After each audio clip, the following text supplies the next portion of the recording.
Hello mga ka-Inday!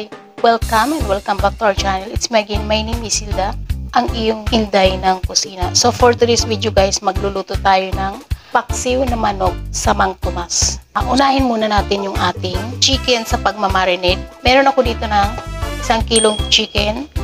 Cut up siya. Yung isang buo siya, chinap-chop ko lang. Lalagyan ko lang siya ng 1 teaspoon na salt at 1 teaspoon black pepper.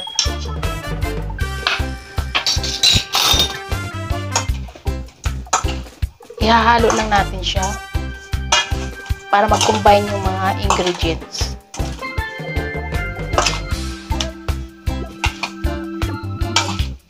At atin na itong isi-set aside.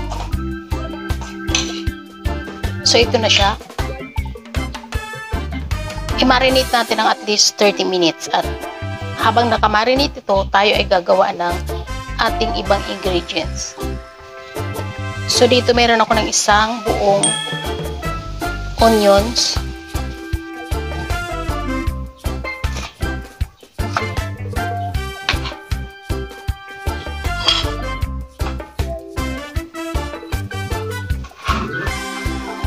chinap ko lang siya ng panggisa natin, hindi naman masyadong maliliit, at gagamit tayo ng 5 cloves na bawang garlic. Hindi natin ito siya babalatan, tatanggalin lang natin yung mga skin niya na medyo old na.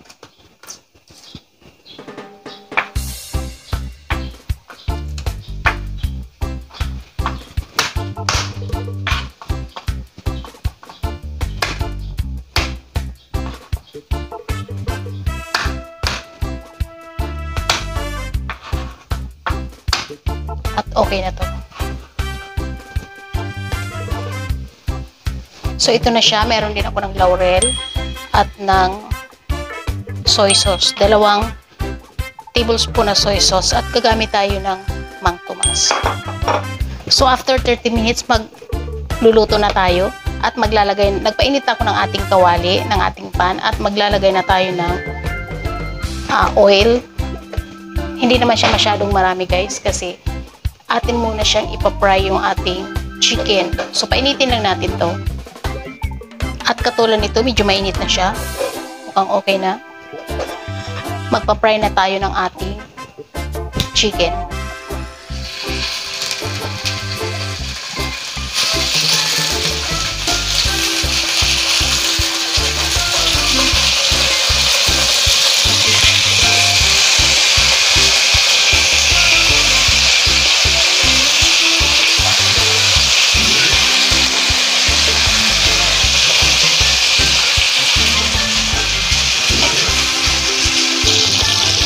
Babalik pa rin na natin. Nakukulang pa talaga siya. Mamaya pa. Ito yung gusto nating ma-achieve. Yan, mukhang okay na.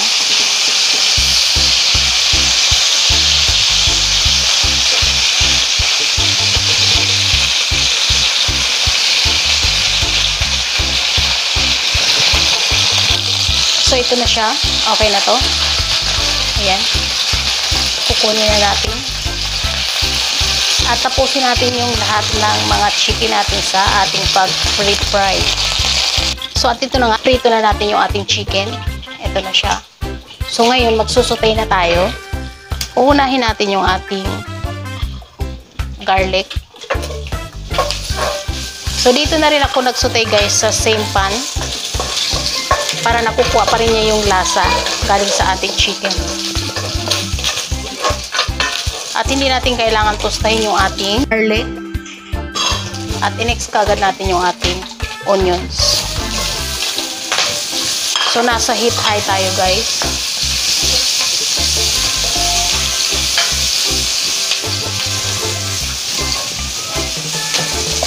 Pagpipinch lang ako ng salt para may lasa na yung ating onions at ng pinch din na black pepper. At i-add na natin yung ating chicken.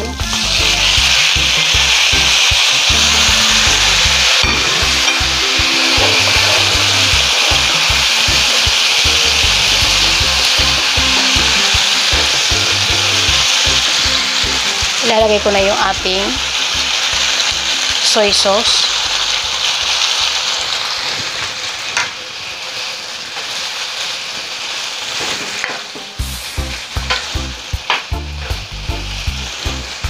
At maglalagay tayo ng bawang tumas.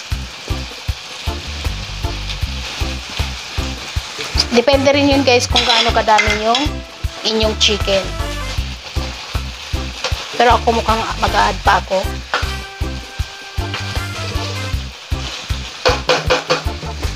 At maglalagay na rin ako ng 2 tablespoon na vinegar. Hindi ko muna siya gagalawin guys kasi para mag-evaporate muna yung ating vinegar.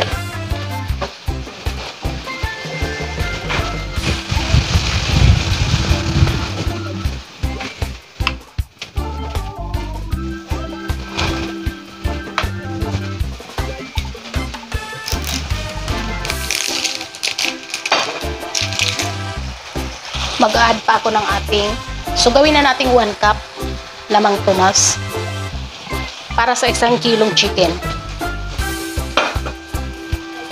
Hahaluin lang natin. Ilalagay na natin yung ating bay leaf. At maglalagay tayo ng water. So yung bote guys ng Mang Tomas kanina na may laman pa, so sinimot ko na siya. Ilagay ko na lang siya, nilagay ko lang ng kunting water. So maglalagay tayo ng water ng at least 1 half. At maglalagay tayo guys ng 1 tablespoon na brown sugar. So guys, ang reason kung bakit para kaunti lang yung ating nilalagay na water dahil ang chicken ay madali lang maluto. At ang chicken ay kapag niluluto mo siya, naglalabas siya ng sarili niyang liquid. Kaya kung dadamihan natin ng water, baka naman masobrahan siya at matagalan tayo magpa-tiki ng kanyang sauce. So, ito na siya, okay na siya. Atin muna siyang i-lower yung ating heat at papakuluin natin siya, palambutin natin siya hanggang siya ay maluto at magbabalik tayo. So, ito na, i-check na natin. At tinignan ko na ito kanina, mukhang okay na siya. Kailangan lang guys, huwag ninyong iwanan na hindi siya hinahalo para yung sauce niya ay mag-balance doon, manuot sa kanyang mga laman-laman. So ayan, okay na to. Titikman natin. At ito ay tinikman ko na rin kanina, okay na siya. At titikman ko pa rin ngayon na kunti na lang yung sauce, baka naman umalat. At least makakapag-adjust tayo.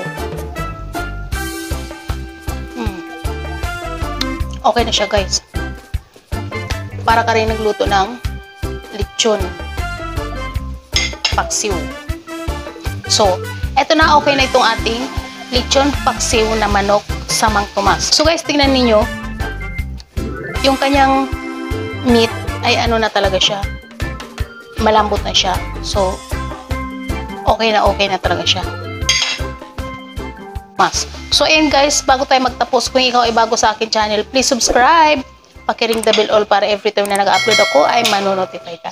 At guys, paki-follow naman ako sa aking Facebook page, Hilda Kitchen Vlog. Maraming salamat sa inyong panunood at sana magkita-kita tayo sa aking mga next video. Bye-bye!